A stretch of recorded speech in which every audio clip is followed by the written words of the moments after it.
ఉపాధ్యాయ పోస్టుల భర్తీ కోసం డిఎస్సి ఆన్లైన్ పరీక్షలను జూలై 18 నుంచి ఆగస్టు 5వ తేదీ వరకు నిర్వహించనున్నారు. ఈ మేరకు శుక్రవారం రాత్రి సబ్జెక్టులు, పోస్టుల వారీగా పరీక్షల తేదీలతో కూడిన పూర్తిస్థాయి షెడ్యూల్ను పాఠశాల విద్యాశాఖ కమిషనర్ శ్రీ దేవసేన విడుదల చేశారు.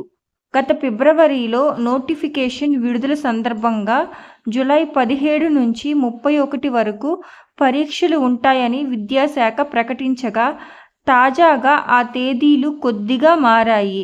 మొత్తం 13 రోజుల పాటు పరీక్షలు జరగనున్నాయి. జూలై 21, 27, 28, 29, ఆగస్టు 3, 4వ తేదీల్లో ఎటువంటి పరీక్షలు ఉండవు.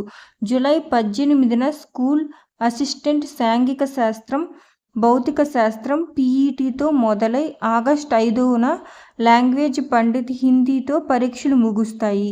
ఆన్లైన్ పరీక్షలు కావటంతో రోజు ఉదయం, మధ్యాహ్నం నిర్వహిస్తారు. మధ్యాహ్నం ఏ రోజు ఏ లాంగ్వేజ్ పండిత్తో పరీక్షలు ముగుస్తాయి. ఆన్లైన్ పరీక్షలు కావటంతో రోజు ఉదయం, మధ్యాహ్నం నిర్వహిస్తారు. మాధ్యమం ఏ రోజు ఏ జిల్లాల వారీకి పరీక్ష అనే వివరాలను షెడ్యూల్లో పొందుపరిచారు. మొత్తం 11,062 ఉపాధ్యాయ ఖాళీలు భర్తీకి రాష్ట్ర వ్యాప్తంగా 2.79 లక్షల దరఖాస్తులు అందాయి. Thanks for watching my video. Please like, share, comment and subscribe my YouTube channel.